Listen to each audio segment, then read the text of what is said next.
Hi, everybody, and welcome to our monthly discussion of recent topics and decisions in the area of patent law, with a particular emphasis on patent prosecution. I'm Joe Murphy, I'm Reza Malagababa. And I'm Jack Penny. and today we have a really interesting case, recent case out of the Court of Appeals for the Federal Circuit, which is, of course, the appeals court, which hears patent appeals. And so I think I'll bring up the slides and we can get started. We're going to start out with a little bit of background because this case is a little complicated. Discussions of patent term and obviously things like double patenting and patent term extension and things like that. So we'll get into all that. So I'll bring the slides up. So the case we're going to be discussing today is called In Re Cellect. But I think first we're going to start with a background discussion for everyone. So patent term is always an interesting topic when a client sends you a competitor's patent and says, when does this patent expire? And it's not always very straightforward. You kind of have to go through it a little bit. So generally speaking, for US patent, patent term runs from the date on which the patent issues and ends 20 years from the date on which the application was filed. For applications or patents was issued which claim priority to a previous application, the expiration date will be 20 years from the date on which the earliest application to which the claims priority was filed. For international applications filed under what's called the Patent Cooperation Treaty, the patent term is actually 20 years from the date of filing of the PCT application, that is the international application. All this is contingent upon the maintenance fees being paid. So you can check that on the USPTO website as well. There is a wrinkle with this and a provisional patent application. So a provisional patent application is a way to lock in an earlier filing date to establish a priority date, but it doesn't count against the patent term on the back end. So the patent term doesn't run from the date of the provisional application. It runs from the date of the utility application filing or the international filing, the filing under PCT.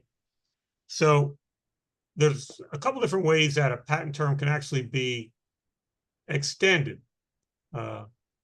Reza. Yeah, and as Joe mentioned, the rule is that the patent would expire 20 years from the date of its effective filing date. But there are a number of ways that the term of a patent may be adjusted.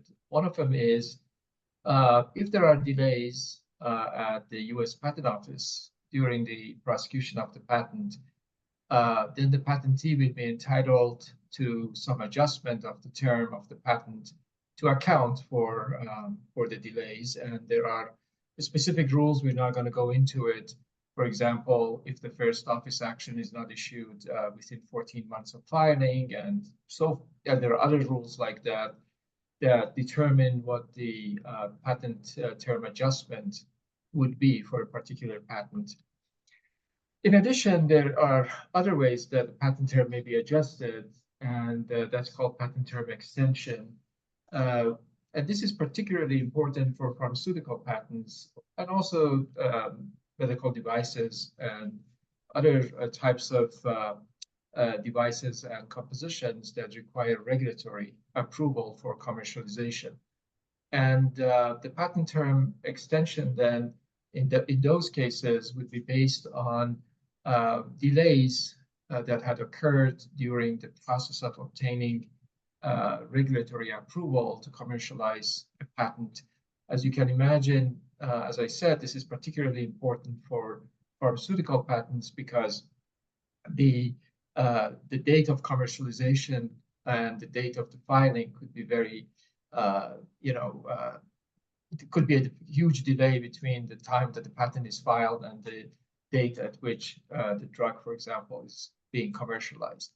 Now, one important part of the statute that relates to these type of adjustments is the last bullet point, that when we are talking about patent term adjustment, the statute says that no patent the term of which has been disclaimed beyond a specific date may be adjusted by this section beyond the expiration date specified in the disclaimer. And I think Joe and Jack will talk more about this, but for this discussion, this particular provision can have significant importance. Okay, sounds great. Jack, you wanted to talk about obviousness type double patenting for us? Sure, love to. Thank you, Joe. We won't get into too much detail, but basically obviousness type double patenting arises when a U.S. applicant will file multiple applications with many, many different claims that vary only in minor ways. And the Patent Office doesn't want an applicant to unjustly, extend patent term by having claims that are very, very similar, or if we sometimes say an obvious variation of another claim.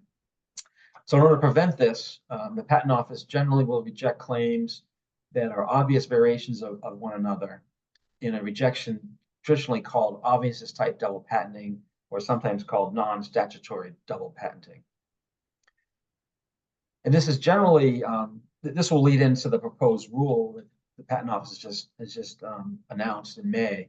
But generally, an applicant will overcome this obviousness type double patenting rejection by simply filing a terminal disclaimer. A terminal disclaimer is just a one-page form that basically says the patent which received the double patenting rejection, the term of that patent will be limited to the term of the patent that formed the basis of the obviousness type double patenting rejection. So that will prevent you from unjustly extending the patent term of the second patent that has claims that are very similar to the claims of the first patent. And one of the drawbacks of the terminal disclaimer is it's only valid when the two patents are co-owned. So that's something that you need to keep in mind, especially after the patents are issued. If the patents are transferred to another entity, the terminal disclaimer will no longer be valid. Jack, one of the things that is, I guess, important also to mention is that under the rule that the patents, basically the term of the patent ends 20 years from the filing date, when you're talking about continuations, filing of a terminal disclaimer wouldn't necessarily change the term of the patent, because the second patent, the continuing application, would have its initial date as the filing date of the first one. So that part, I think, is something that used to be important, but after the change of the law to 20-year term from the filing date is not as important when you file a terminal disclaimer. Yeah, very good point, Reza. And this will kind of segue us into the proposed rule change by the United States Patent Office. The change was announced on May 10th, 2024, so just recently. And the change is, we have to understand that this is just a proposed change. Nothing has changed yet. In general, the Patent Office would like to make a change to the Patent Office procedures.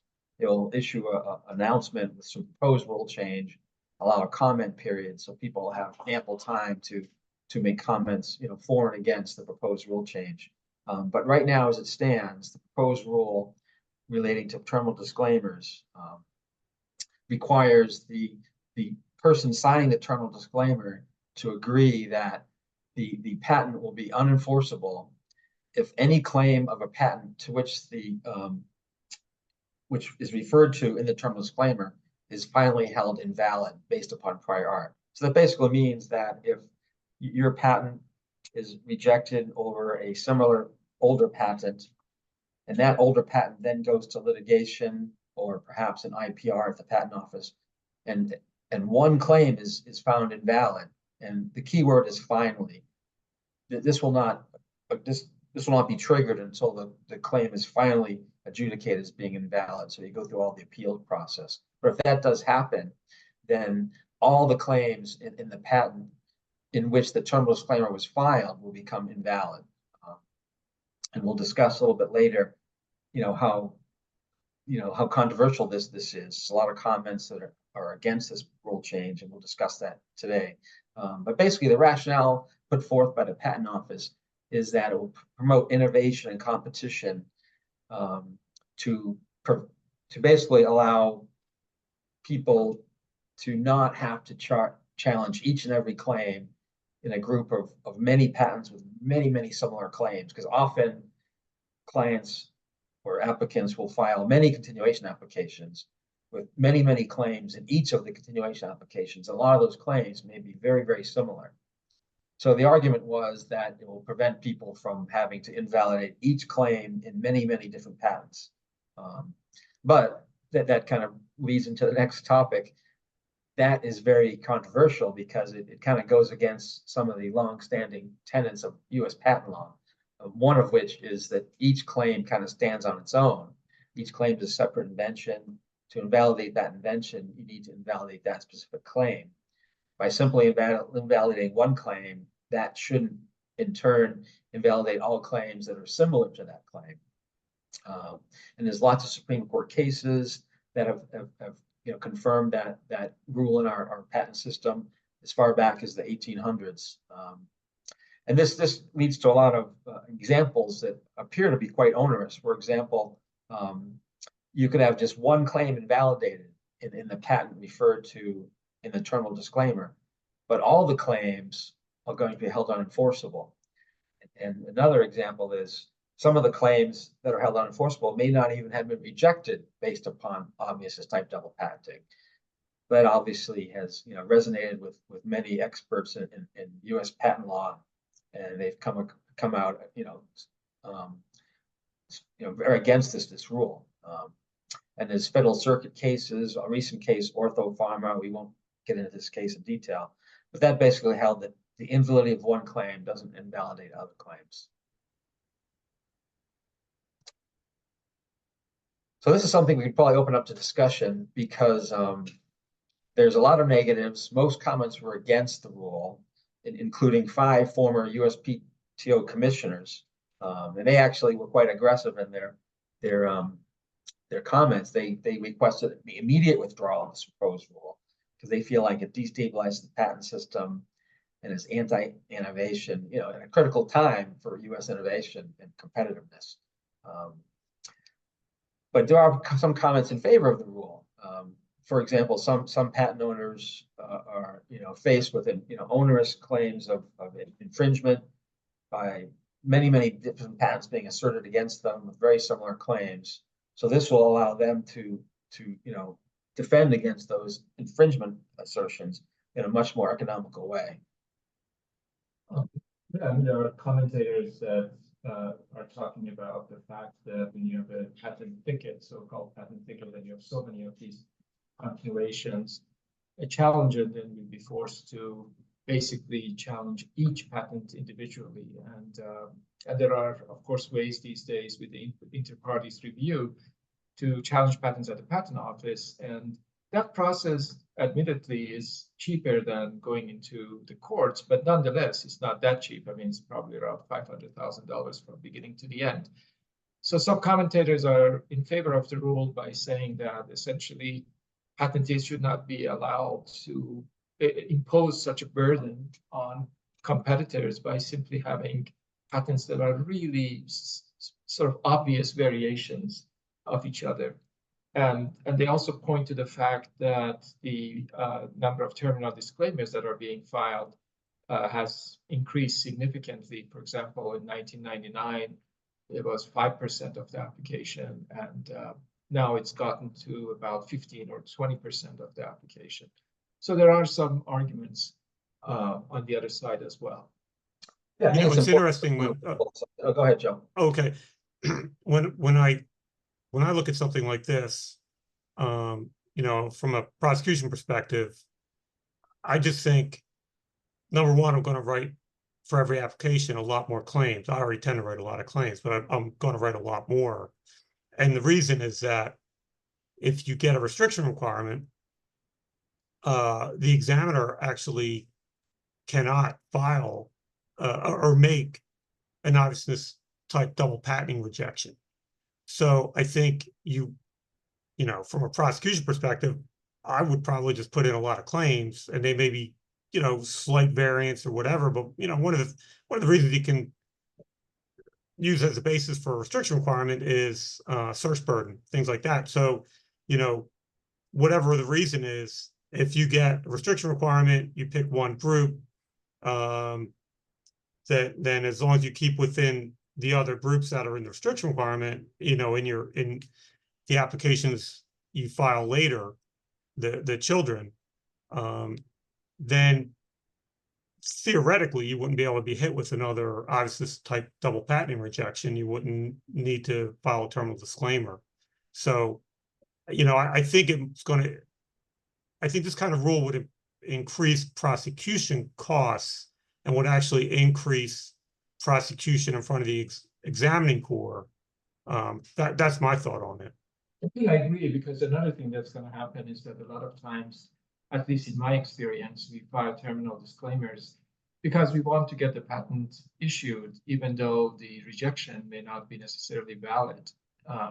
So if this rule goes into effect, then we will look at that very carefully, and we will basically not file terminal disclaimers and argue that the rejection is not proper and the claims are not obvious variations of each other. So to me, it seems that also is going to increase the prosecution burden on examiners.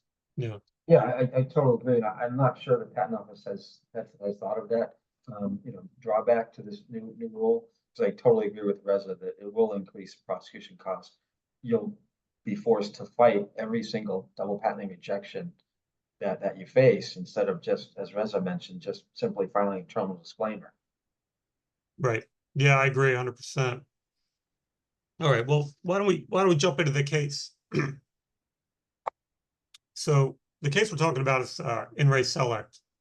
As I mentioned, it's a case out of a decision from the Court of Appeals for the Federal Circuit. So in this technology, or at issue here, Cellect owns a family of patents, each of which is direct to personal digital assistant devices or phones, which comprise image sensors.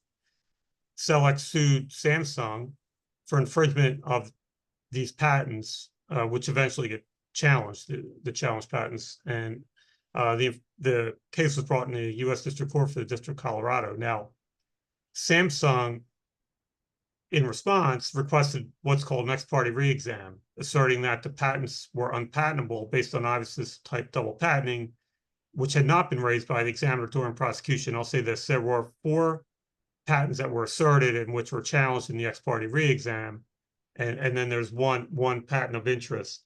Reza, did you want to say a word about the? Yeah, just to, as a background, when after patent issues, there are ways to challenge the validity of the patent, or or request another bite at examination. One of those ways is so-called ex parte re-examination, where the patentee or a third party can file with the patent office and bring to the attention of the patent office perhaps a new reference, or perhaps a different interpretation of a reference that was basically reviewed during prosecution. And the patent office, if it determines that there is a substantially new question of patentability, it would grant the re-exam request. And the important thing, ex parte re-exam, is that when third parties bring it, of course, they file, and then they are essentially will not participate in the process, unlike inter partes review. What Joe is talking about here is an ex parte re-examination, where certain new issues were brought to bear, and in particular, the fact that the examiner had not imposed obviousness type double patenting rejection. Yeah, I think, that's a good point. And one thing to keep in mind, as you said, Reza, in an ex parte re-exam, Samsung sort of filed for the re-exams, but then they drop out. That's why they're not really a party or not mentioned in the rest of the decision. So in our particular re-exams, and as I said, there were 4. The examiner issued final office actions rejecting the challenged claims under obvious type double patenting as obvious variants of another Cellect patent, the so-called reference patent. We'll just call it the 036 patent. And the 036 patent, interestingly, is the only family member that did not receive a grant of patent term adjustment, which Reza discussed earlier, and thus retained an expiration date 20 years after the filing of the priority patent application. Cellect filed an appeal to the board after the final rejection and actually pointed to a case called Novartis, and which held that ODP does not, I'm sorry, Ives's type double patenting called ODP, does not invalidate a validly obtained patent term extension. Remember, the patent term extension is what you apply for when you're getting approval or getting reviewed by the FDA, say. And that's under 35 USC 156. And Cellect argued that the board should similarly hold that ODP cannot negate a statutory grant of patent term adjustment. Remember, patent term adjustment is for delays in front of the PTO or by the PTO under 35 USC 154. So it's a whole different code section. So the bottom line argument is Cellect argued that determining the unpatentability under ODP should be based on the expiration dates of the patents before any patent term adjustment is added to the term. As you recall, before the patent term adjusted, the 4 patents but the 1 reference patent would have all theoretically expired on the same day. And in this particular case, no terminal disclaimer could be filed to cure the rejection because the patents had already expired. Cellect argued that they promised not to sell the expired patents. I'm not sure that carried much weight. Cellect also raised the argument that the ex parte re-exam was improperly granted because theoretically the examiner had already considered ODP during prosecution of the challenged patents, the examiner being aware of the existence of these other applications / patents. And so none of the requests were presented a substantial new question of patentability, which, as Reza mentioned, is a requirement for a proper ex parte re-exam. The board found the terminal disclaimers should be applied after the patent term adjustment is granted. That is to say, a patent term adjustment cannot adjust a term beyond the disclaimed date in any terminal disclaimer, and pointed to argue that unlike patent term extension, a grant of PTA will not extend it, cannot extend the term of a patent past the date of a terminal disclaimer. So therefore, both Ives's type double patenting analysis and the terminal disclaimer should be considered after the patent term adjustment. And it should therefore be based on the adjusted expiration date of the patent. So the board sustained the finding of unpatentability of the claims under ODP, and Cellect appealed to the Court of Appeals for the Federal Circuit. On the appeal, Cellect argued the board already determining whether or not a patent is unpatentable for ODP, determined based on the date of the expiration of the patent that includes any duly granted patent term adjustment. That made some equitable arguments as well, and also argued that the board erred in finding a substantial new question of patentability because the examiner had been aware of the co-pending applications / patents. The USPTO actually filed a brief and responded to statutory language and precedent clearly illustrate the PTA and PTE should be considered differently from each other when determining whether or not the claims are unpatentable under Ives's type double patenting. So we'll go to the decision from the Court of Appeals for the Federal Circuit, and which set forth that the ODP determination depends on assessment of obviousness, whether the claims of a later expiring patent would have been obvious over the claims of the earlier expiring patent owned by the same party. And so if so, absent a TD, the later expiring claims are invalid. And set forth the issue as application of that determination requires determining which is a later expiring patent, which is why the date when patent term adjustment or patent term extension is applied really matters. You know, the CAFC set forth that these should be treated differently because they're different statutes and they deal with different circumstances. And so the decision is that the expiration date used for an ODP analysis where a patent has received patent term extension is the expiration date before the patent term extension has been added. But in contrast, the expiration date for an obviousness type double patenting analysis where a patent has received the patent term adjustment, remember for PTO delays, is the expiration date after the PTA has been added. So therefore, the board did not err in finding the asserted claims unpatentable under obviousness type double patenting. So we've got some issues for discussion here. And I think the thing that jumped out at me was, would it have made a difference in the substantial new question analysis if the patents or pending applications had been cited on an information disclosure statement, which I take it they were not done here. So I don't know. What do you think? Do you think that would have had any effect? I'm not sure. I'm not sure because in any case, you could have a situation in re-exam where reference was even cited against the patent if the requester can show that there is a different way of looking at it or a different interpretation, they may be successful in getting re-exam instituted. So in this case, you know, if the examiner did not reject it, even though it was an IDS, my gut feeling is that you could still convince the board to institute the re-exam. Mm-hmm.